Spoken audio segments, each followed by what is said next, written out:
Tenemos con nosotros a Amanda Goya. Amanda es psicoanalista en Madrid, es miembro de la Escuela Lacaniana de Psicoanálisis, de la Asociación Mundial de Psicoanálisis y docente del Seminario Campo Freudiano del ICF de Madrid. Ha dirigido varias publicaciones del campo freudiano, entre ellas el psicoanálisis, ha publicado artículos en numerosas revistas de psicoanálisis y un libro cuyo título es Neurosis obsesiva. Agradecía haber sido invitada por segunda vez a este ciclo y el tema que me han propuesto para hablar esta noche es ¿qué es hoy un psicoanálisis lacaniano? Me parece de una gran pertinencia esta pregunta para poder distinguir, público profano que no tiene relación directamente con los psicoanalistas, qué se dice cuando se habla de un psicoanálisis lacaniano. Entonces, he organizado mi exposición alrededor de 4 puntos. 4 puntos que cuando los lea les van a parecer quizás un poco heteróclitos, pero que espero que vayan adquiriendo coherencia a lo largo de mi exposición. Voy a empezar con el origen, cómo se gesta el método analítico. Luego me voy a referir a la afirmación de Lacan, no retroceder ante la psicosis, que fue el gran desafío de él. Luego hablaré de la sesión breve, algo muy polémico, y finalmente me referiré al tratamiento psicoanalítico de niños autistas, algo que en principio podría parecer bastante raro que esos niños que no hablan pudieran ser tratados por un psicoanalista y la última enseñanza de Lacan lo permite. Entonces, el primer punto, les decía, ¿cómo se gesta el método analítico? ¿Qué es entonces hoy un psicoanálisis lacaniano? Si algo podemos desprender del título de esta conferencia es que la práctica del psicoanálisis no ha permanecido inmutable desde que Freud la hiciera advenir a nuestro mundo hace ya más de un siglo. Y precisamente porque el psicoanálisis es un hecho de civilización, su vínculo dialéctico con las coordenadas de su tiempo es consustancial a su existencia y a su pervivencia también. Y por supuesto también a su ejercicio. Este vínculo implica que el movimiento actual del mundo arrastra de alguna manera consigo el psicoanálisis, algo que no podemos evitar mal que nos pese. Es decir, que el mundo contemporáneo no simpatiza mucho con el psicoanálisis. Y también nos pesa el reconocer que la pervivencia del psicoanálisis no está asegurada para los años venideros, porque su discurso, el discurso analítico, va a contracorriente del que hoy impera en lo que se ha llamado la aldea global, es decir, este capitalismo cada vez más salvaje y destructivo no hace buenas migas con el discurso analítico. A pesar de que el psicoanálisis que hoy se practica en la orientación lacaniana no es por supuesto el mismo que Freud inventó, sí podemos decir que hay un hilo conductor, un núcleo de la práctica analítica que aún permanece y donde se pueden leer las huellas de un deseo que insiste y persevera a pesar de los enormes obstáculos que se oponen a él, para que esta otra dimensión que Freud alumbró y que denominó inconsciente no caiga en el olvido. Porque en efecto Freud inaugura un nuevo campo en la historia de las producciones humanas, un campo que aunque había sido intuido hasta el momento por los poetas, jamás hasta entonces había sido elevado a la dignidad del concepto. Reconocemos que este nuevo campo fue de alguna manera tributario de la emergencia del discurso de la ciencia, porque sin el espíritu científico, ese que animaba a Freud, algo como la invención del método psicoanalítico no hubiera tenido lugar. ¿Cuál era la ambición de Freud? Él aspiraba a situar el psicoanálisis dentro de lo que en aquella época se llamaba el ámbito de las ciencias naturales, inspirado él en la obra de su maestro Darwin, al que profesaba una enorme admiración y al que tomó como referencia en su análisis comparado del hombre primitivo y del neurótico, algo que hizo a lo largo de varias de sus obras, como por ejemplo su ensayo de Totem y Tabú. Siempre que hace trabajos, reflexiones sobre fenómenos culturales, hace un contrapunto con lo que le enseña la experiencia clínica y encuentra ciertas homologías. También nos confiesa en su autobiografía que escribió en 1924, aunque él murió en el año 39, su escasa inclinación por la medicina. Confiesa esto, su falta de aptitudes, según él, para las disciplinas científicas, y dice que su curiosidad lo inclinaba más bien hacia los asuntos de la humana condición. Conviven en él, junto a su indiscutible inclinación científica, a pesar de estas ambivalencias, una cierta reserva para con la ciencia, siendo alguien que hizo de su obra una suerte de discurso del método en el sentido cartesiano. Esta aspiración la vemos expresada desde el prefacio mismo de la primera edición de la interpretación de los sueños, en 1900, que fue la obra fundacional del campo psicoanalítico, en la que su autor, Sigmund Freud, tiene la valentía de desnudar sus propios sueños, es decir, de desnudarse ante la comunidad, para dotar de mayor fuerza probatoria a sus argumentos.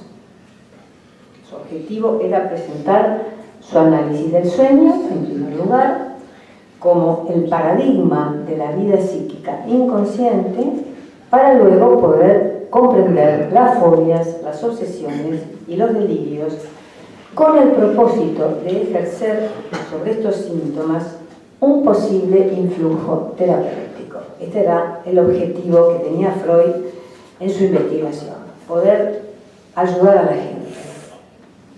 Así se esboza, en muy pocas palabras, el proyecto freudiano en el momento de su fundación, momento regido por, no lo olvidemos, el rigorismo de la moral sexual victoriana que asfixiaba a la sociedad entonces, a la que Freud responsabiliza de alguna manera de la neurastenia de su tiempo, que era la enfermedad más extendida.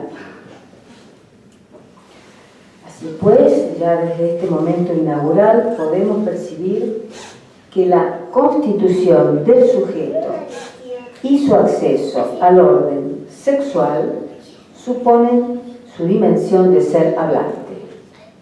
Es decir, que hasta entonces nadie había producido o postulado un anulamiento entre la subjetividad, la sexualidad y el lenguaje. Este es el paso inaugural que da Freud. Algo que produjo el asombro y también el rechazo de muchos de sus contemporáneos. Ahora, las transformaciones que ha podido sufrir la práctica analítica desde sus inicios hasta la actualidad, hay que situarlas en dos coordenadas. Una relativa al momento de la civilización. Ustedes saben que en el último siglo hemos vivido unas transformaciones vertiginosas de la civilización. Es decir, que a partir de estos cambios, cada época arroja unos síntomas particulares, como habrán podido escuchar en la conferencia de la vez anterior. Pero otra de las transformaciones se sitúa en el interior mismo de la experiencia y obedece a su propia dinámica. Es decir, que la práctica analítica se transforma primero porque los síntomas cambian y también porque el dispositivo tampoco es el mismo que el que nos legara Freud. Entonces, la pregunta sería, ¿qué es lo que cambia y qué es lo que no cambia en psicoanálisis, qué es lo que permanece y qué es lo que se transmuta. Esta es la pregunta que voy a intentar responder a lo largo de mi exposición. Bueno, en principio lo que vemos es que ya no encontramos, como en los tiempos de Freud, esas espectaculares parálisis histéricas, ¿no?, como las que él conoció de la mano de su maestro Charcot en la Salpêtrière a finales del siglo XIX, y que, hay que decir, tanto servicio prestaron a la causa analítica, puesto que las histéricas formaron pareja con Freud en su búsqueda de la verdad de los síntomas. Entonces, la historicidad del síntoma parece no ofrecer dudas. Pero, aunque el síntoma histérico pueda cambiar de forma, de envoltura, su mecanismo psíquico, ese no cambia, que es el que Freud descubrió, que es la transposición de la energía libidinal separada de la representación inconsciente para alojarse en el cuerpo. Esta es la descripción que da Freud en 1894. Él dice, hay representaciones en el inconsciente cargadas de afecto. El afecto se separa de la representación, esta es la represión misma, y va a parar al cuerpo. Por eso son conversiones de lo psíquico a lo somático. Entonces, esta idea permanece como una certeza inalterable. Es lo que seguimos llamando síntomas de conversión. Y aunque no los hay, como en la época de Freud, cuando hay una estructura histérica, nos encontramos efectivamente con síntomas de conversión. Aunque las formas que pueden tomar en nuestros días las conversiones histéricas han quedado lamentablemente borradas en los manuales de diagnóstico de la psiquiatría cuantitativa y medicamentosa actual, que clasifica todos los fenómenos del cuerpo bajo la rúbrica de los trastornos somatoformes. Así van a encontrar en los manuales de la DSM-3 y todos los manuales al uso de la psiquiatría actual. Ya no existe la estructura histérica para los psiquiatras. Entonces, así se hace desaparecer no solo el mecanismo propio de la conversión, puesto que los trastornos somatoformes son puramente descriptivos, solamente se los describe, sino incluso la propia estructura clínica de la histeria, que no figura ya en ningún manual y para la cual el corpus doctrinal del psicoanálisis continúa siendo el lugar de su alojamiento. Es decir, que es desde allí, desde la doctrina del psicoanálisis de la práctica, donde se va a poder seguir dilucidando los síntomas histéricos. En la época actual nos encontramos con otro tipo de síntomas: anorexia, bulimia. En algunos casos estos síntomas pueden eclosionar en una estructura histérica, en otros no necesariamente. Pero también hallamos una enorme proliferación de adicciones. Es un rasgo distintivo de la época actual, el tema de las adicciones, a todo, no solamente a las drogas, también a la televisión y a los gadgets, a los ordenadores, al internet, etcétera, etcétera.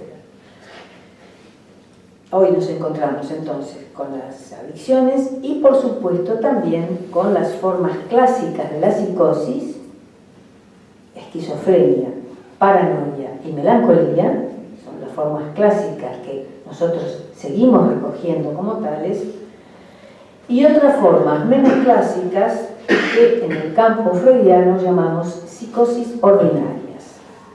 Es una categoría clínica que entre nosotros no tiene más de 15 años. Evidentemente no me voy a referir a ello, pero lo nombro porque es un hallazgo y un avance de nuestra clínica haber encontrado esta figura de las psicosis ordinarias.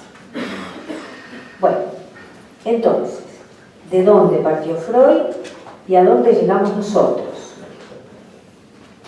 Digamos que, de entrada, Freud se tropezó con que los síntomas no entregaban muy fácilmente su verdad, que a esta había que hacerla hablar, rastrearla, cernirla. Entonces, ¿en qué consiste el primer método de Freud cuando aún no se había desprendido de la hipnosis y del que aún podemos extraer enseñanzas? Consiste en un uso sugestivo, es decir, en el uso de una presión sobre el sujeto, ejercida por Freud. Él tumbaba a sus pacientes sobre un diván y con sus manos, ponía sus manos en la frente, ejercía una presión, conminándolos a responder a sus preguntas, a decir todo lo que se le pasara por la cabeza cuando él formulaba una pregunta. Entonces, si Freud actúa de esta manera, es porque supone que el paciente sabe, ¿no? Si lo interroga, es porque supone que sabe. Sabe sin saberlo, porque tampoco es un saber que se disponga, que la conciencia disponga de ese saber. Sabe sin saberlo cuál sería la significación patógena, aquella que permanece amordazada en el síntoma. Y Freud obliga a comunicar esta significación patógena con su técnica de la presión. Bien. ¿Qué podemos desprender de esta sencilla matriz que acabo de presentarles? En muy pocas palabras. Por una parte, que hay latente en el corazón del síntoma un saber, y que éste no reside sino en la palabra misma del sujeto, y por eso se le invita a hablar. Existe un poco esta idea un poco mítica de que el psicoanálisis es ir a buscar en lo profundo, hay que excavar, y de hecho Freud usaba la metáfora arqueológica para ir a encontrar en las profundidades. Pues no, el inconsciente no está en lo profundo, el inconsciente está en la superficie, está en lo que se dice, a condición de saberlo escuchar. En segundo lugar, decíamos, lo primero es que en el corazón del síntoma hay un saber. Y en segundo lugar, Freud debe ejercer cierta coerción, lo que llamábamos esta presión a la sugestión, ¿no? Ese famoso Zwang en alemán, que es empuje, para que el síntoma, vamos a decir, escupa su verdad. Esto quiere decir que si él tiene que presionar al paciente para que el paciente diga, es porque algo resiste en el paciente. Se genera como una especie de pulso, de lucha, lo que él intenta extraer en la palabra del paciente y lo que el paciente dice. Y bien, a eso que se resiste lo vamos a llamar provisoriamente lo real del síntoma. Hizo, me dijo hace un momento, alusión a esta categoría tan importante en nuestra doctrina, que es lo real. Lo real es lo más complejo de todo, es lo que más se resiste. Entonces Freud toma el síntoma como punto de partida del trabajo que le propone al sujeto en estado hipnótico y lo interroga. ¿Cuándo le ocurrió esto por primera vez?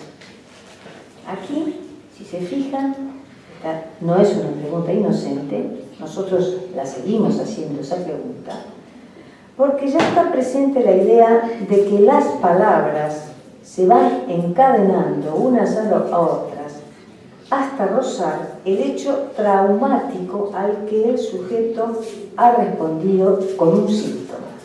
Hoy dice, siempre hay un hecho traumático en el origen del síntoma y hay que ir a descubrirlo. Para eso hay que hacerlo hablar, porque las palabras encadenadas van a llegar a ese punto que es como un tope, que es el punto traumático, causa del síntoma. Entonces, es por un mandato de Freud, por así decirlo, que lo olvidado retorna a la palabra del sujeto. A esto que el paciente no quiere recordar, Freud lo denomina idea inconciliable, pues es una idea que se sitúa en franca oposición a lo que serían los ideales del sujeto. El sujeto tiene un conflicto entre sus ideales y una idea inconciliable, generalmente de carácter sexual, que entra en conflicto con la moral del sujeto, con sus ideales y con su moral. De esta idea, de este pensamiento, el sujeto se defiende con el olvido, con la censura, con la represión. Pero esto que queda olvidado o reprimido es lo que retorna de forma disfrazada en el síntoma. De aquí partió todo. Y si se observa con atención, el concepto de inconsciente ya está presente en esta primera teorización freudiana que data de la época aún preanalítica, entendido este concepto de inconsciente como un saber que no está disponible a la conciencia del sujeto. Y asimismo también está presente el concepto de síntoma como una incompatibilidad entre una idea intolerable y el yo. Freud busca una decisión del sujeto detrás de su defensa contra la representación intolerable. Una decisión de no admitir esa idea. Y por eso no duda en calificar de cobardía neurótica este rechazo al saber inconsciente. Pero Freud se aparta rápidamente de la hipnosis por considerarla justamente condenable desde el punto de vista ético, porque el hipnotizado enajena por completo su voluntad a la del hipnotizador. Esto ya a Freud no le gusta, le parece que no puede ser. Éticamente le parece condenable que alguien quede completamente enajenado a la voluntad de otro. Entonces Freud rectifica a partir del momento en que una de sus pacientes le dice: no me toque, déjeme hablar. Recuerdan que él ponía la mano sobre la frente y la paciente dice: no me toque, déjeme. Y él, que iba aprendiendo según lo que iba escuchando de sus pacientes, desde ese momento deja de aplicar la técnica de la sugestión. Y de aquí se desprende precisamente lo que él llama la regla fundamental del análisis, que es: diga usted todo lo que se le ocurra. No se deje llevar ni por la vergüenza, ni por el pudor, diga todo lo que se le pasa por la cabeza. Esta es la invitación que le hace Freud al sujeto, a que se deje hablar. Y aquí surge el método analítico propiamente dicho. Ya no presiona a sus pacientes para que confiesen esta idea patógena y se dedica a escuchar y a interpretar el mensaje inconsciente desde el material que surge en la palabra del analizante. Bien, este es el primer punto, como les decía, sobre el origen del método analítico. Estamos hablando del año 1895, para que se den una idea. El segundo punto lo he titulado No retroceder ante la psicosis.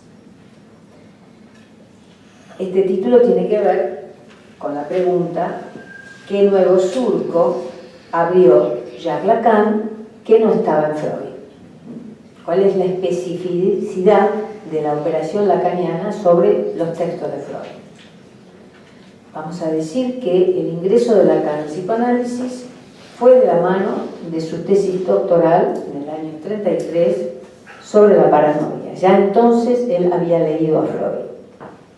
Pero, a diferencia de Freud, que inventó el psicoanálisis a partir de la neurosis, como decía recién, a partir de la histeria, y después la extendió a la neurosis obsesiva, la formación psiquiátrica de Lacan lo condujo al psicoanálisis a través de la psicosis. Él era psiquiatra y a través de la psicosis llegó al campo del psicoanálisis. Y a diferencia de Freud, Lacan lanzó un reto a los psicoanalistas, precisamente el de no retroceder ante la psicosis. Algo que para Freud estaba descartado, que se pudiera tratar a los sujetos psicóticos con el método analítico. Entonces, desde el comienzo de su enseñanza, que empieza en los años 50 aproximadamente, Lacan se aboca a intentar descifrar cuál es el mecanismo propio específico de la psicosis, porque era la condición indispensable para poder plantearse algún tratamiento de la psicosis. Primero había que entender cuál era el mecanismo. Para decirlo en términos sencillos, el método freudiano no estaba diseñado para aplicar a los sujetos psicóticos, porque el método freudiano está vertebrado alrededor de esta noción tan conocida de Freud, el complejo de Edipo. El complejo de Edipo como aquello que viene a anudar la sexualidad con la ley. Esto forma parte de la arquitectura freudiana. Y como la ley edípica es precisamente lo que no opera en la psicosis, porque falla la función del padre para ser agente, vehículo de esta ley, el método analítico, según Freud lo concibe, no se presta al tratamiento de la psicosis. Tiene una lógica implacable. En la psicosis no hay Edipo, luego el psicoanálisis no es aplicable a la psicosis. Freud pensaba que un psicoanalista no podía hacer nada con estos pacientes, porque un psicoanálisis supone el amor de transferencia, es una noción también dilucidada por Freud, esto que ocurre entre el sujeto y el analista, lo que él llama el amor de transferencia, y el sujeto psicótico, dice Freud, o bien no tiene otro objeto que él mismo, o bien si se restaura la relación con el otro, esta suele tomar una forma persecutoria, como le sucede al famoso presidente Schreber, uno de los grandes 5 historiales de Freud, con su psiquiatra Flechsig, en cuyas memorias se apoyó Freud para investigar el mecanismo propio de la psicosis, en particular de la paranoia. Y a Freud no le faltaba razón, y la experiencia lo corrobora. Interpretar a un sujeto psicótico dando un sentido edípico a sus padecimientos puede ser la ocasión de un desencadenamiento de la psicosis. Es algo extremadamente peligroso. Como decía, nosotros trabajamos con materias explosivas, tenemos que tener muchísimo cuidado y muchísima prudencia. En el tratamiento de la psicosis no se trata, pues, de la interpretación. ¿De qué se trata entonces?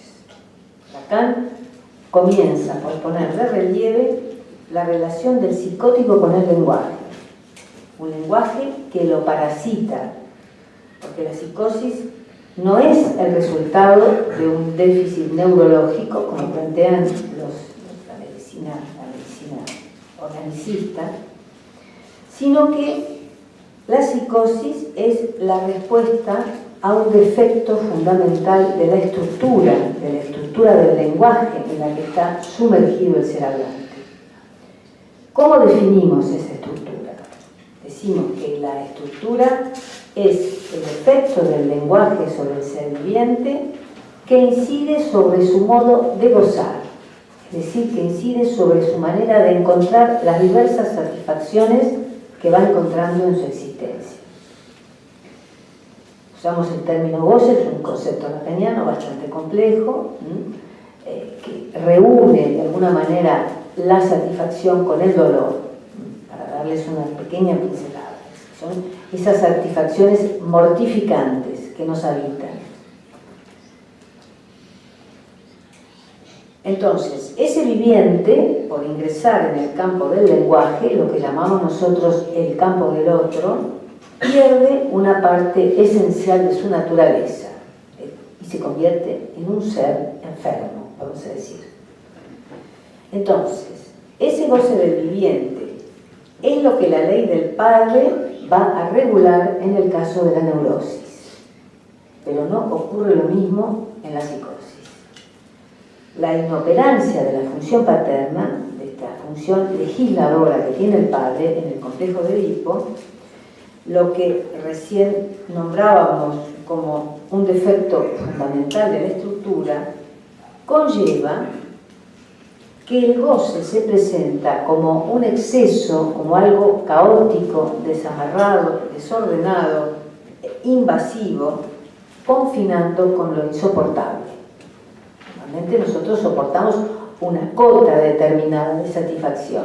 Un poco más allá de esa cota, a veces surge la angustia, cuando la satisfacción es excesiva. Bueno, a esto están sometidos todo el tiempo los sujetos psicóticos, a este exceso de satisfacciones. Entonces decíamos que hay un defecto en lo simbólico, una falla estructural, que se paga con un exceso en lo real. Esto es algo que palpamos, por ejemplo, muy claramente en la excitación del sujeto maníaco, que no puede parar de hablar, que no puede dormir, se mueve constantemente, que está totalmente preso de esa excitación. También lo palpamos en el dolor de existir que padece el sujeto melancólico. Y también en la fragmentación que experimenta el esquizofrénico en su cuerpo. Son distintas maneras en las que se presenta este goce desamarrado, caótico y excesivo que padece el sujeto psicótico, que no está regulado por la función del padre. Hoy debemos reconocer que cada vez es más frecuente que el sujeto psicótico se dirija a un psicoanalista, porque se resiste a ser colocado en las categorías clasificatorias al uso y porque no ha encontrado aún el lugar donde poner a trabajar esa falla estructural que padece. Pero el psicoanalista aquí no es un intérprete, como decía antes, es solo un testigo, vamos a decir. Un testigo de aquello de lo que el sujeto se siente víctima. Un testigo que tampoco sabe cuál es la solución del sujeto. No tiene la clave de antemano de cuál puede ser la solución. Y que presta su presencia y su escucha para que sea el sujeto psicótico el que haga su trabajo. El trabajo de civilizar este goce. Lacan lo expresaba diciendo que el analista debe ser algo así como el secretario del alienado. ¿De qué se quiere curar el psicótico? Lacan lo dice con estas palabras: de un desorden provocado en lo más íntimo del sentimiento de la vida y contra el cual lucha encarnizadamente. Entonces busca un aliado para fortalecerse en ese combate, porque necesita delegar parte de la carga que injustamente porta. Y sí, es verdad, porque es injusto. Es algo que a la gente le toca, no lo elige. Un analista está dotado para ser ese aliado que el psicótico busca. Dotado por su formación, sobre todo, por su propia experiencia analítica, condición necesaria para poder trabajar como psicoanalista, por su saber de la estructura, un saber que sin embargo debe dejar de lado cuando responde a la demanda de un sujeto. Justamente Freud les decía a los jóvenes que se estaban formando con él que cuando recibían un caso tenían que olvidarse de todo lo que habían aprendido y todo lo que sabían. Tenían que escuchar ese caso como si fuera la primera vez, es decir, dejándose sorprender. En definitiva, el analista debe facilitar el trabajo de elaboración de ese goce desamarrado, loco, que invade, por ejemplo, el pensamiento en la paranoia o que invade el cuerpo en la esquizofrenia, con intervenciones que apunten a su reducción y a su limitación. A veces son intervenciones muy minimalistas, muy puntuales, no hace falta hacer grandes parrafadas, es simplemente en un momento dado decir no a algo. En definitiva, la orientación analítica en el tratamiento de la psicosis es uno de los territorios ganados por la práctica psicoanalítica de hoy gracias a Jacques Lacan, que no cesó de proponer a lo largo de 30 años de enseñanza nuevas fórmulas para que muchos sujetos que antes parecían condenados a la segregación puedan encontrar una solución más digna para su existencia. La nueva clínica, la que se desprende de la última enseñanza de Lacan, porque él ha ido cambiando muchas de sus postulaciones a lo largo de estos 30 años, modifica el concepto de síntoma heredado por Freud. Esto lo voy a tener que decir con muy poquitas palabras, espero que puedan captar algo.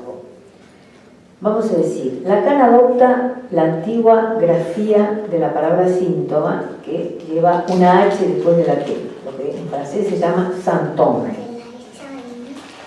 Y llama symptôme a algo que resulta incurable, algo así como un límite, más allá del cual no se puede ir. Llama symptôme a la solución que un sujeto puede encontrar para sostenerse en su existencia. Es decir, aquí no es que el síntoma sea algo malo, algo que hay que erradicar, algo que hay que extirpar, no. Es algo que no se puede cambiar in extremis. Quizá lo puedan captar mejor si les digo que el symptôme es un concepto que inventó Lacan para el caso de un escritor muy especial, hay que decir James Joyce, que es un caso de psicosis sin análisis, claro. Joyce no necesitaba psicoanalizarse porque escribía. Es decir, que el symptôme no surge necesariamente de una experiencia psicoanalítica, pero sí podemos decir que un psicoanálisis de orientación lacaniana tiene en su horizonte siempre la producción de un symptôme por parte del sujeto, porque el symptôme es una solución. Lacan se inspiró en Joyce para dar a luz esta teoría, del cual solo tenemos su obra, su biografía y su correspondencia. Aunque él hubiera querido realmente que Joyce se analizara con él, no le dio ese gusto. Y de todo ese material infiere que su padre ha fallado en la función de transmitir la ley del deseo, pero que Joyce compensa esa falla precisamente con su escritura, y que por tanto su obra es su symptôme, es decir, una particular invención que impide el desencadenamiento de su psicosis clínica. Él no tenía delirios, no tenía alucinaciones, él escribía. Pero esto no vale solo para Joyce. Joyce es un poco como un paradigma.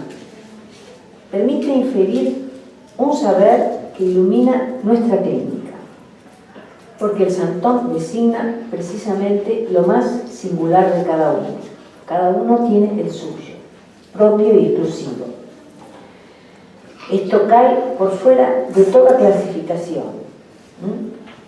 Y este symptôme no puede ser ni levantado ni reducido a cero.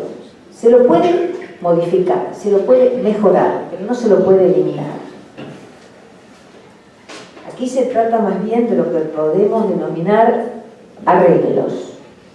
Arreglos que aporten una determinada satisfacción, que permitan hacer una obra. En el caso de Joyce es una obra literaria. En nuestro caso, bueno, cada uno tiene su pequeña obra en su vida.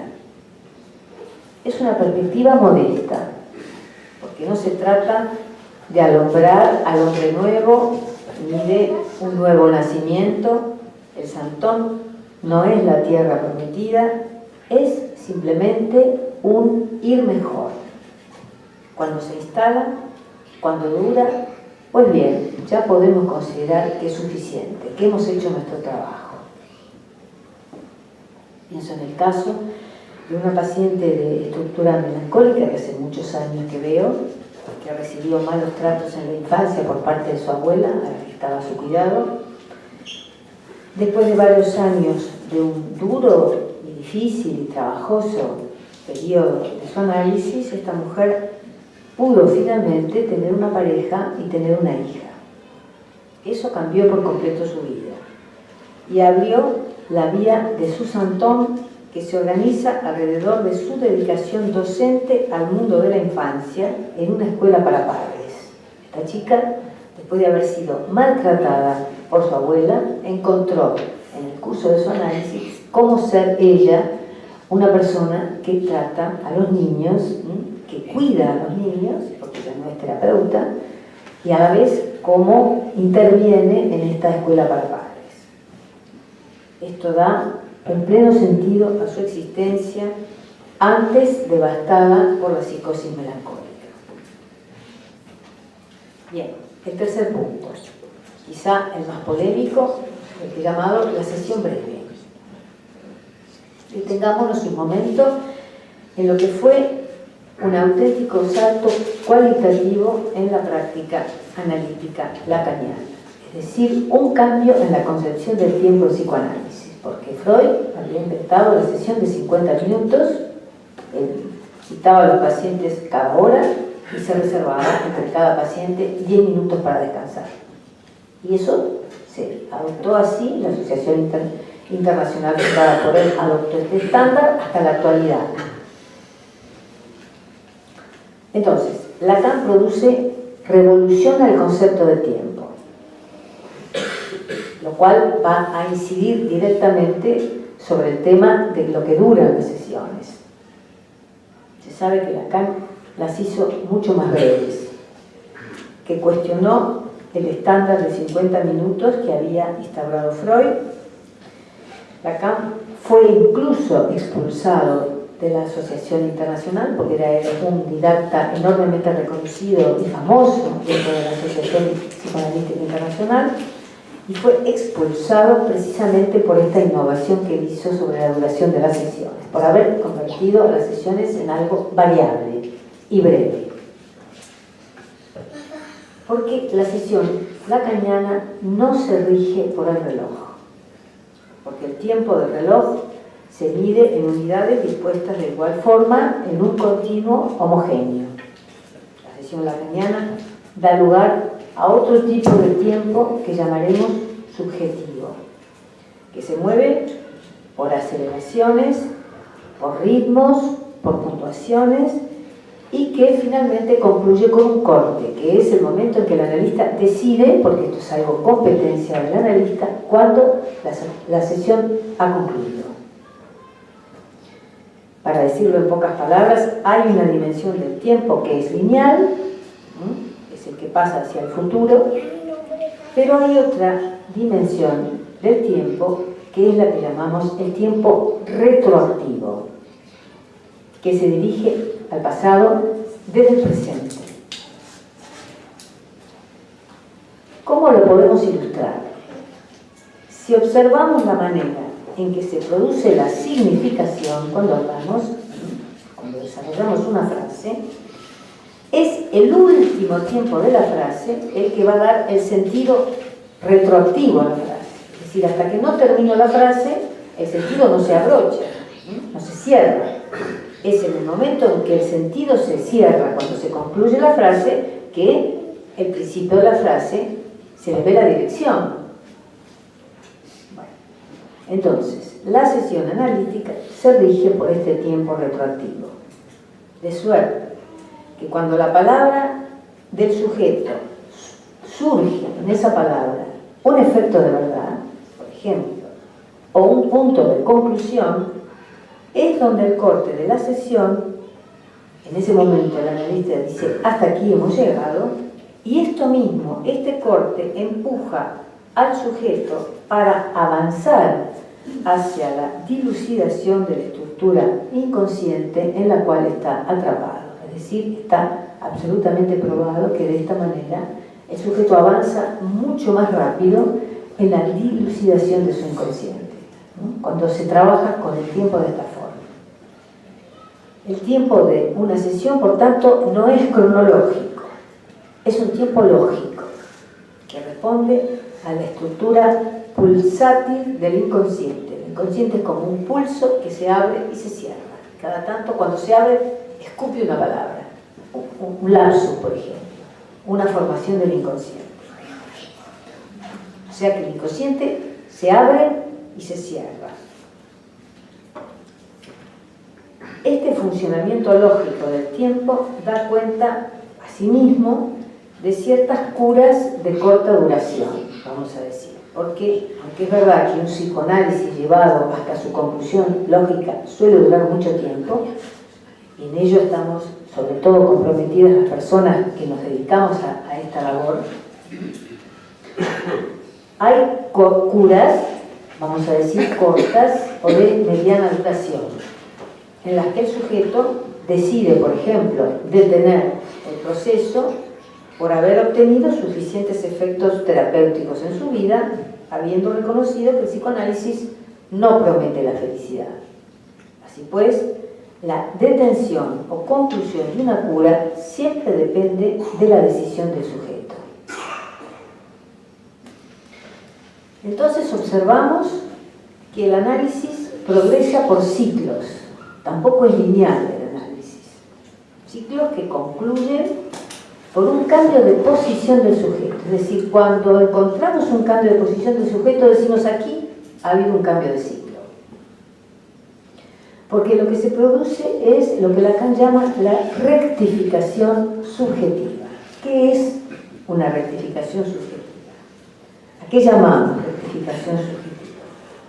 Por ejemplo, cuando un sujeto deja de considerarse simplemente como que es una víctima del otro, de la familia, de la sociedad, del capitalismo, etcétera, etcétera, para captar y asumir su responsabilidad en ese desorden que él denuncia, digamos.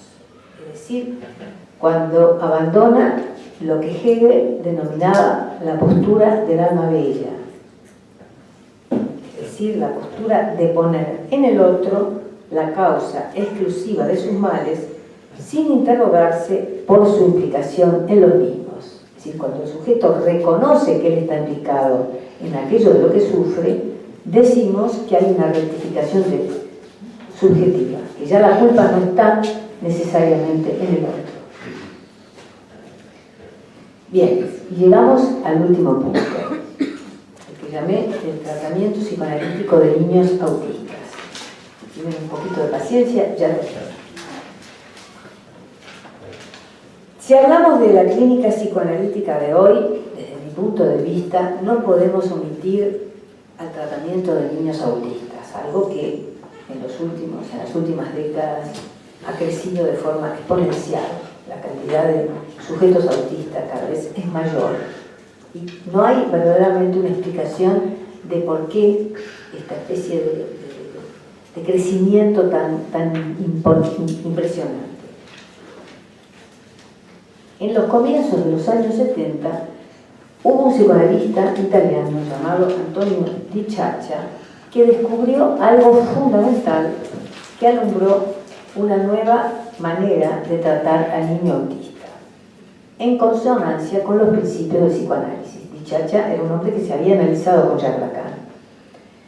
Descubrió que estos niños no responden a la demanda del otro, a su presencia.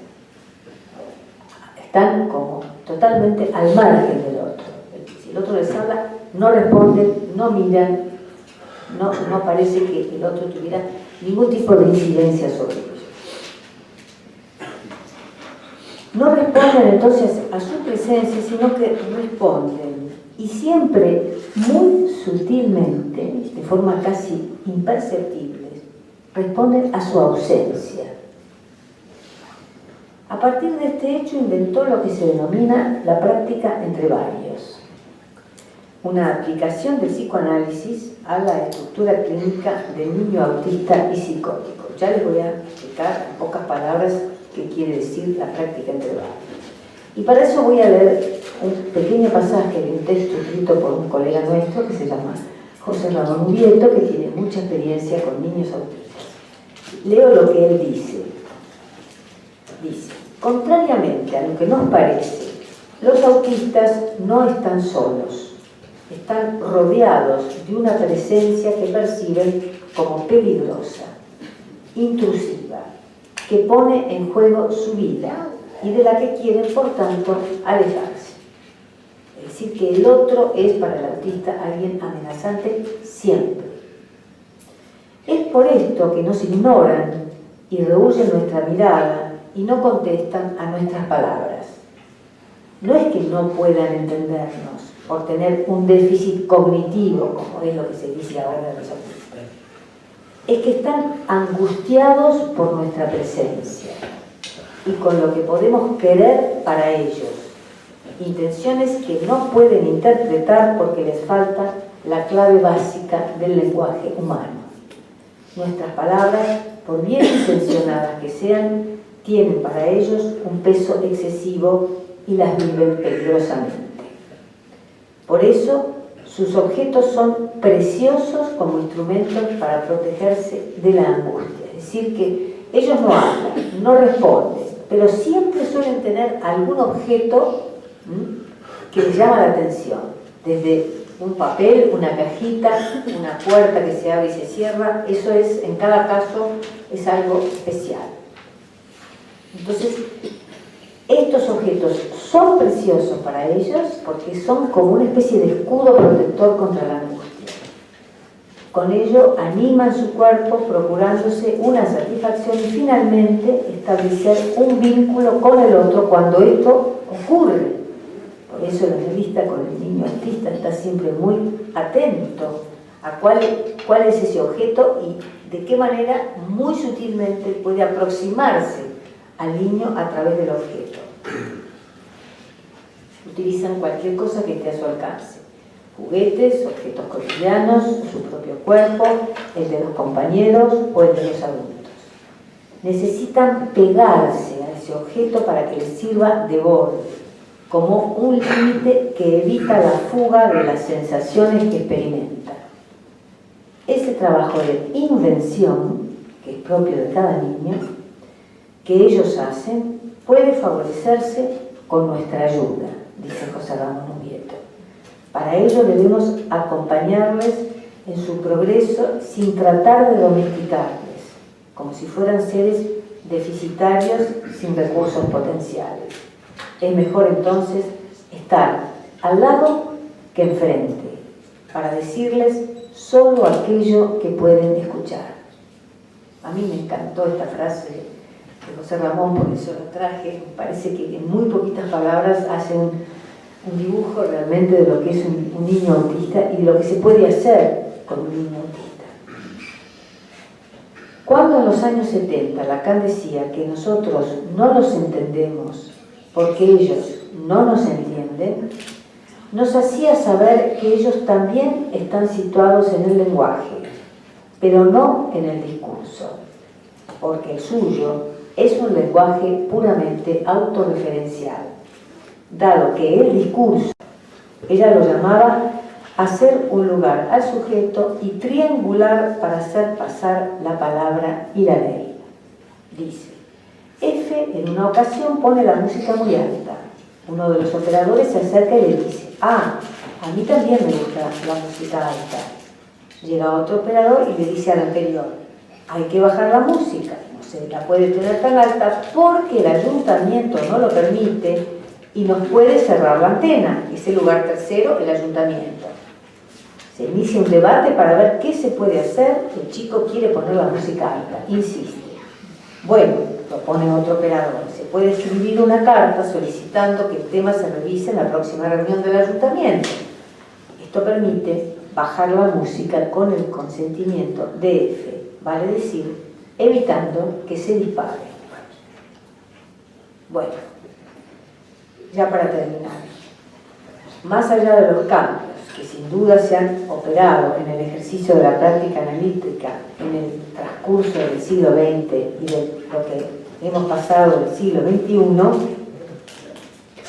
la filiación en la que se inscribe Freud y en la que seguimos enrolándonos en la actualidad es que el hombre es un animal enfermo, como decía recién, y en particular enfermo de pensamientos, los pensamientos inconscientes. Nietzsche ya había anticipado esto al decir que la enfermedad es la verdad del hombre.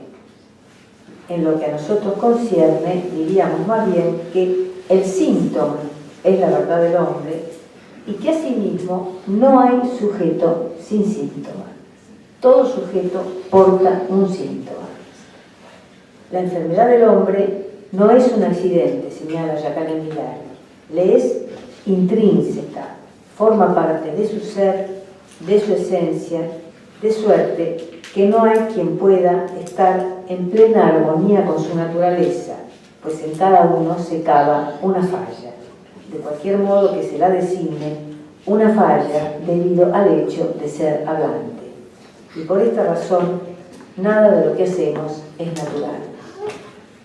Lo que el psicoanálisis nos enseña ayer, hoy y posiblemente mañana es que nada puede curar esa irremediable enfermedad del ser hablante que es, por ejemplo, la distancia entre un sexo y el otro.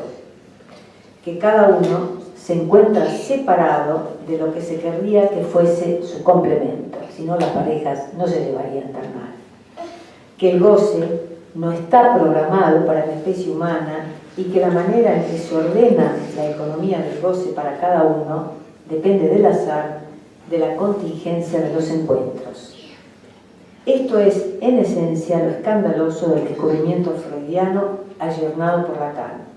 Poner en evidencia que aunque se quisiera que el goce fuera genérico, universal, que estuviera sujeto a una norma para toda la especie, no lo está. El discurso analítico, así pues, solo reconoce la norma singular de cada uno que además hay que descubrir en cada tratamiento psicoanalítico. ¿Cuál es esa norma particular de cada uno? En este sentido, nunca un analista perseguiría, por ejemplo, curar la homosexualidad, como si fuera una enfermedad vergonzante de la especie, sino, en todo caso, reconciliar al sujeto con esta elección de goce, por poner un ejemplo. Recuerdo precisamente el caso de una joven, una chica que vino a verme hace unos años a causa de la angustia que le provocaba una relación que tenía con otra mujer. Había visitado 2 psicólogas antes de venir conmigo, antes de acudir conmigo, y ambos habían puesto en cuestión su elección homosexual, tratando de inducirla hacia los hombres. A la paciente le sorprendió que sobre este punto yo no me pronunciara, en ningún sentido, que guardara reserva y neutralidad, y eso fue lo que la decidió a quedarse y a iniciar un análisis. Curiosamente, un par de años después, dejó a su pareja y comenzó a relacionarse con los hombres. De hecho, su partener actual es un hombre. Pero esta rectificación, este cambio en su elección de objeto sexual, no obedeció a ningún tipo de prescripción por mi parte. Fue el resultado de su trabajo analítico. Concluyo con una pregunta. El psicoanálisis rendirá las armas ante la civilización y sus impases? Esta es la gran pregunta que se hacía Lacan ya en los años 50. Espero haberles transmitido hasta qué punto la clínica psicoanalítica de hoy no detiene su marcha, porque persevera en ofrecer al sujeto contemporáneo, aplastado por los objetos de consumo, un lugar donde hallar el sendero de su deseo. Es el reverso de las prácticas autoritarias cognitivo-conductuales que pretenden estandarizar el deseo para que el sujeto marche al paso de los ideales comunes, sobre todo el dinero.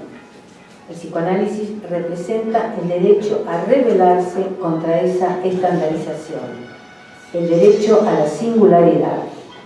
El verdadero psicoanálisis, en el sentido de Lacan, es aquel que busca aislar para cada uno su singularidad, es decir, su diferencia absoluta. Gracias.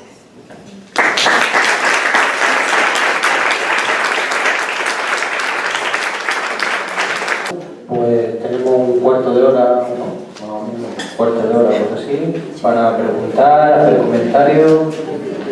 Quería agradecerte la manera como has organizado la conferencia, porque a mí particularmente me clarifica mucho lo que hay a puntos y que se puede una verdad de eso para seguirla. Y luego también hay que tocar el tema del autismo, porque en uno de los talleres de trabajo que hemos organizado en todos los seminarios, justamente el tema del autismo. Una vez, un jueves al mes, estamos trabajando en un taller de investigación o de trabajo el autismo, en torno al libro de la batalla del autismo de Eric Lorán. Eric Lorán. ¿El libro? El libro es La batalla del autismo. La partida del autismo. No lo he leído. Lo digo porque si alguien quiere ir a ese taller, vaya a nuestra página y está invitado a asistir. Que hoy en día el tema del autismo es un tema muy importante. Ustedes lo habrán podido ver en la prensa, en los medios de comunicación, que cada vez hay más noticias sobre el autismo y sobre todo sobre la multiplicación de casos, ¿no? Y entonces, bueno, hay un montón de teorías y de enfoques que sobre todo pretenden hacer una reeducación del autista.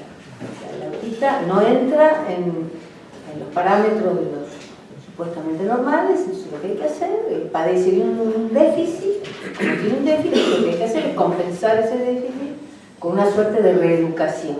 Entonces hay instituciones donde se trata de reeducar al autista y lo que se hace es ponerlo a trabajar para que aprenda la gramática, la sintaxis, en fin, lo que se haría con un niño no autista, digamos. Y eso se demuestra ser realmente algo devastador a veces, porque si la presencia del otro tiene ese carácter tan amenazante para el sujeto autista y por eso es que se recluye en sí mismo, si encima pretende enseñarle y pretende decirle lo que está bien y cuál es la norma y lo que debe hacer, lo que generan muchas veces es una respuesta mucho más enferma. Pues los niños sí terminan dejándose sugestionar y aprenden, pero se convierten como en autómatas. O sea, lo más lejano a lo que es un sujeto. El sujeto es el que está jugando con el objetito ese, el sujeto supuesto, porque todavía no habla, ¿no? Ese que está jugando con el objeto, ese es el que le interesa al psicoanalista. Y hoy por hoy realmente es casi un ámbito de combate, ¿no? entre los que pretenden, digamos, tratar con técnicas conductuales a los niños autistas y el psicoanálisis de orientación lacaniana, ¿no? Y de hecho en Francia se les ha declarado la guerra directamente. Se habla de que se va a prohibir la práctica del psicoanálisis con autistas, o sea que la cosa ya está tomando ribetes muy espectaculares, ¿no?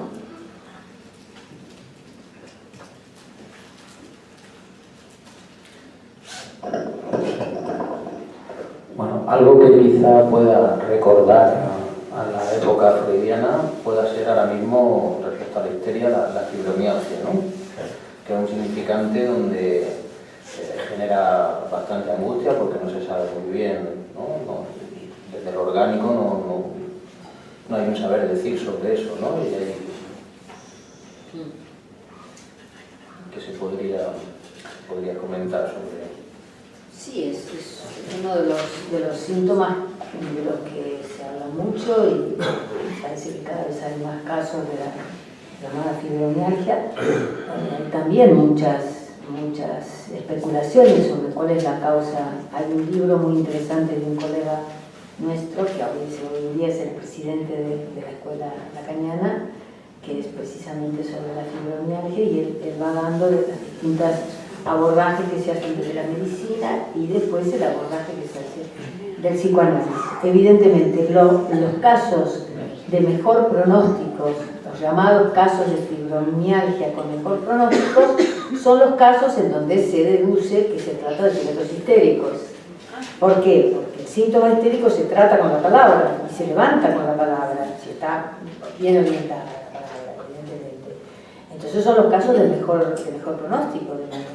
Ahora, cuando son casos de psicosis y ya los trastornos en el cuerpo tienen otro estatuto, como es el del síntoma de conversión, es más difícil. No imposible, pero es más difícil. No tienen por lo menos el mismo resultado, la misma eficacia terapéutica que tienen los casos de histeria.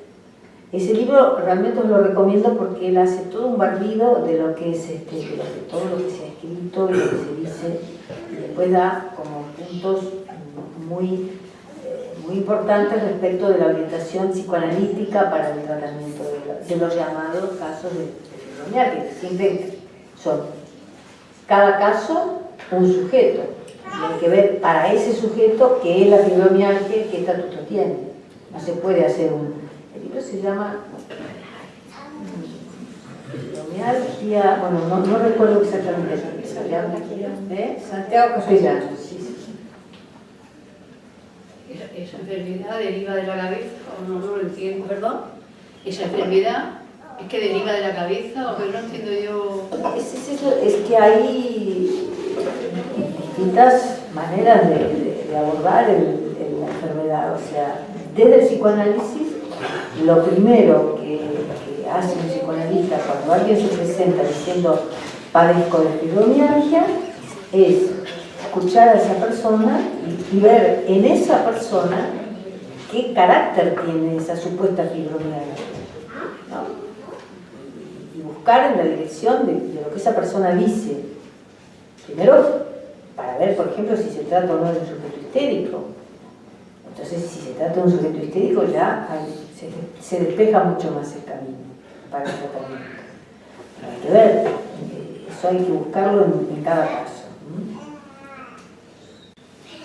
De alguna manera, precisamente, este tipo de relación de la aparición de tales enfermedades, estoy pensando en síndrome de dolor crónico, fibromialgia, síndrome del nervio carpiano, etcétera, etcétera, etcétera, no nos posibilita, con el hecho de que tú decías que el futuro del psicoanálisis no está asegurado, pero al menos no nos permite una pequeña visita en el sentido de que no son sino sujetos que se resisten al discurso científico y precisamente se resisten a la homologización. Conforme la promesa de la ciencia va siendo más radical, más sujetos aparecen diciendo la medicina fracasa conmigo. Y eso es la posición histérica por excelencia, eso que dices tú. Justamente el histérico es el que hace objeción al saber del otro, al saber de la ciencia. También estoy pensando, por ejemplo, que en los casos de salud mental, cada vez abunda más la gente que después de un cierto circuito no quiere salir ya nada más de los fármacos porque se da cuenta que los fármacos ayudan en un momentico, pero el fármaco no resuelve nada. Y eso también va cada vez más. Hay una resistencia por parte del sujeto. Porque hay una invasión de los fármacos. Los fármacos han invadido nuestra existencia, nuestra vida. Ya cualquiera toma antidepresivos, ansiolíticos, hipnóticos. O sea, la medicalización que se hace de la población es cada vez mayor. Entonces hay gente que sí que va a buscar el fármaco y hay otra gente que no quiere saber nada del fármaco. Y que además padece todos los efectos colaterales de los fármacos, que son muy importantes, ¿no? Entonces hay, por una parte, una política de extensión del fármaco y por otra parte hay una resistencia de parte de los pacientes de dejarse acosar por el medicamento, porque hay algo de eso, ¿no? Hay otras personas que no, que se hacen adictas al fármaco. Eso también se ve. Te digo por eso que el futuro del psicoanálisis no está asegurado, pero tampoco está en un campo desierto. No, es un campo desierto, no, para nada. Lo que pasa es que decir que el futuro no está asegurado nos lleva a tener que tener una posición activa con respecto a qué hacer con este tesoro que tenemos, que es este saber y esta posibilidad de realizar este estudio. Es un tesoro, realmente los que hemos hecho el camino y seguimos haciendo el camino, porque el camino no acaba nunca, sabemos el valor que tiene, es decir, lo que puede cambiar la vida de una persona hacer una experiencia psicoanalítica, de verdad. o puede cambiar un destino corriente, ¿no? Pero que puede darle un giro a la vida y que la vida sea, no prometemos la felicidad, ¿no? Como decía antes, pero hacemos que la vida sea más vivible, que haya arreglos mejor hechos para soportar los embates de la existencia. Y bueno, y el psicoanálisis de orientación lacaniana permite esa apertura a una nueva dimensión, ¿no?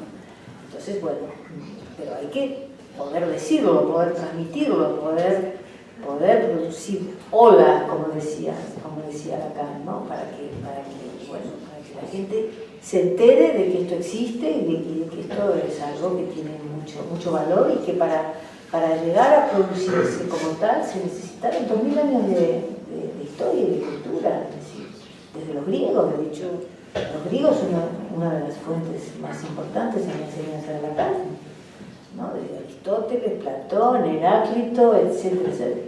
O sea, Lacan se ha nutrido de la filosofía, de la literatura, pero también, por supuesto, ¿no? Entonces, para que el psicoanálisis no desaparezca, digamos, evidentemente que se pueda tratar a niños autistas abre un campo inédito hace unos años atrás, y que además se pueda hacer una enseñanza de lo que se hace con los niños autistas es fundamental, y se hace. Hay un observatorio sobre autismo ahora en la MP, donde se publican permanentemente cosas que se hacen en distintos países del mundo, donde, en fin, se trata de transmitir al público lo que es el tratamiento, lo que es el autismo y lo que se puede hacer contra el autismo. Y depende de esa posición, yo creo que depende fundamentalmente de los psicoanalistas, del psicoanálisis superioridad.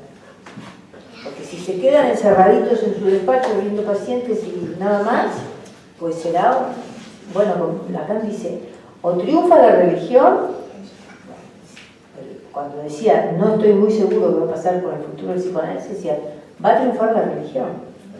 ¿No decía que religión? No decía que religión, no.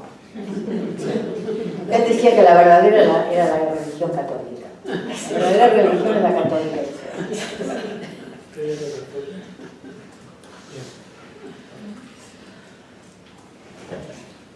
Iba a decir una vez como una especie de broma, pero luego al final digo, la broma no es tanta broma. Vamos. Bueno, el chiste es su relación con el hijo. Eso así como medio broma y te la digo. Pero vamos a ver, si yo estoy muy bien, ¿por qué me dices que estoy enfermo? No te creo que estés muy bien. A lo mejor ahora en este ratito sí. A una broma con otra broma. Me va a dejar así entonces. No, vamos a ver, vamos a aclarar un poquito qué es esto. Digamos que cuando decimos que el sujeto está enfermo, es que, digamos, el hecho de que el ser viviente humano haya ingresado, digamos, en el lenguaje y sea una especie de víctima del lenguaje, porque el lenguaje lo lleva por caminos muy raros, muy extraños, hace que haya un desajuste con lo que podríamos llamar su medio natural. Nosotros no vivimos en un medio natural, vivimos en un medio poblado de lenguaje, poblado de significantes. Vivimos en una cultura, tenemos determinadas coordenadas familiares, etcétera, etcétera. Bueno, esa existencia que es la nuestra, como seres hablantes, es una existencia marcada por fallos, marcada por tropiezos. Por empezar, tenemos un cuerpo que caduca, y eso ya nos pone en una dimensión de lo que Heidegger llamaba el ser para la muerte. Entonces, por empezar, somos seres para la muerte. Sabemos que vamos a morir porque hablamos, los animales no lo saben, o nosotros creemos que no lo saben. Pero a la vez no solamente somos seres para la muerte, también somos seres para el sexo, dice Lacan. Esa es la dimensión que alumbra el psicoanálisis, que no está en la filosofía. Cuando Heidegger habla de ser para la muerte, no habla del sexo. Y Lacan dice, hay una página ausente en la filosofía de Heidegger, que es precisamente la que alumbra el psicoanálisis cuando habla del ser para el sexo. Y el sexo es una fuente de placer y de displacer, es una fuente de mortificación también, porque nunca encontramos exactamente lo que buscamos, porque cuando lo encontramos no era eso, porque cuando era eso era tarde o era temprano, porque hay un desarreglo, digamos, porque no tenemos un instinto que nos diga lo que hay que hacer exactamente para ser felices con el sexo, ¿no? No tenemos un código genético que nos oriente en la sexualidad, lo tenemos que aprender en el campo del otro. Por eso el complejo de Edipo es una maquinaria para interpretar de qué manera aprendemos a ser un hombre o a ser una mujer, por ejemplo. El Edipo intenta dar cuenta de cómo alguien aprende a ser un hombre o aprende a ser una mujer.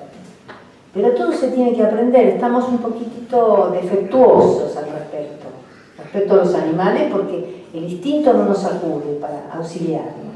Nos las tenemos que arreglar con lo que el otro nos enseña.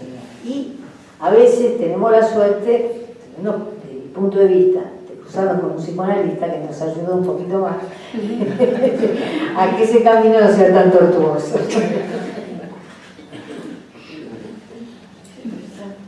Sí, a mí me surge una cuestión con respecto a lo que venimos llamando pues, los síntomas contemporáneos, es decir, los síntomas de nuestra época. Y la cuestión que me surge es hasta qué punto estos nuevos síntomas afectan a la estructura o son nuevas formas, ¿no? Cuando dices afectan a la estructura, ¿qué quieres decir exactamente? Sí, por ejemplo, cuando hablabas de la histeria y poníamos el contrapunto de la sociedad de Freud, la época victoriana, sí, y las manifestaciones de esa estructura en aquel momento, y ahora estábamos hablando de las que podrían ser, habría que ver en cada caso en concreto, las manifestaciones de una estructura histérica en nuestro momento, ¿no? Entonces ahí veíamos, al menos con respecto a la histeria, la estructura es atemporal, ¿no? Es decir, cambia lo que es la manifestación.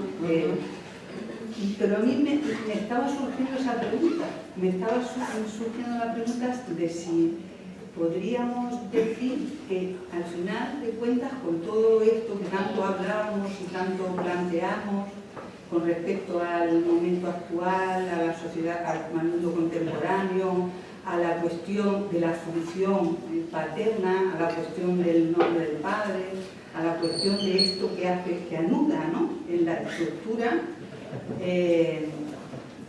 Sí, al final entonces con respecto a la estructura hay una estructura nueva que emerge en esta nueva sociedad contemporánea o lo que hay son cada estructura produce manifestaciones diferentes o a lo que vamos es a una psicosis generalizada o a una ¿qué pasa? Es decir, hay una emergencia de lo que podría ser alguna nueva estructura subjetiva, ¿no? Una nueva forma de subjetividad. Es una muy buena pregunta. En la sociedad contemporánea. Si el otro puede llegar a crear una nueva estructura, quizás sí. Cuando hablamos de psicosis ordinaria, por ejemplo, bueno, a lo mejor no es que no existiera la psicosis ordinaria en la época de Can González, pero desde luego existe cada vez más en nuestro mundo y a la vez tenemos el aparato de lectura para detectarla y decir esto es una psicosis ordinaria, que no lo teníamos hace 30 años atrás, lo tenemos hace casi 20, 15, 20 años. Si hace 15 o 20 años surgió esta nueva categoría clínica de la psicosis ordinaria, también es porque los sujetos cambian con la época, porque no son los mismos sujetos del principio del siglo XX, porque empieza a haber una cantidad de gente que en su día Miller designó como los inclasificables de la clínica, es decir, los que no entran en las categorías clásicas. ¿Y dónde los ponemos? Parece que tienen un poquito de aquí, otro poquito de allá, que se mezclan, que se juntan, pero no es exactamente ni una neurosis, ni es exactamente una psicosis. ¿Qué es? ¿Qué son estos nuevos sujetos de la época? Bueno, toda una elaboración para explicar cómo se trata de psicosis compensadas por algún síntoma, así psicosis no desencadenadas, pero que están dentro de la estructura de la psicosis. Bueno, necesitábamos el instrumental del último Lacan para poder inventar esta nueva categoría. Sin la teoría de los nudos y la teoría del Santón no hubiéramos podido, digo, hablo en plural. Fue Miller el que inventó esta estructura, pero recogiendo un trabajo colectivo, evidentemente, el trabajo que se hace permanentemente en el campo freudiano. Entonces, bueno, que no había psicosis ordinarias hace 2 siglos, las habría, pero desde luego en este siglo y en esta época pululan por todas partes. Y eso hay que explicarlo también, ver cuáles son las coordenadas de la época. Y fundamentalmente la famosa decadencia de la función del padre, que hace que los que no operó en la función del padre tienen que inventar otra cosa para, como hizo Joyce, para suplir esa función. Yo no sé si esto responde un poco a tu pregunta. Sí, claro que sí. Yo creo que por eso el psicoanálisis es más necesario que nunca, porque justamente lo que se necesita es lo que tú has dicho al final. La psicosis ordinaria lo que necesita es de la persona que padece en esa estructura o en esa semiestructura, como le llamemos, el sufrimiento muy grande.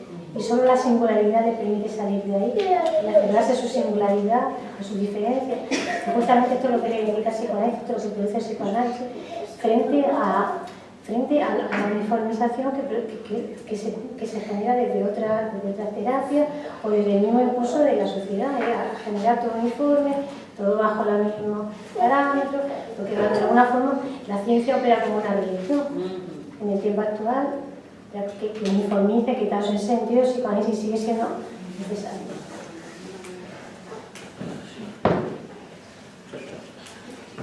Bueno, pues si no hay ninguna pregunta más, agradecemos mucho a Amanda que haya venido a estar con nosotros y a todos vosotros por estar aquí. Ya os emplazamos al año que viene, que haremos otro ciclo de psicoanálisis abierto a la ciudad. Muchas gracias a todos.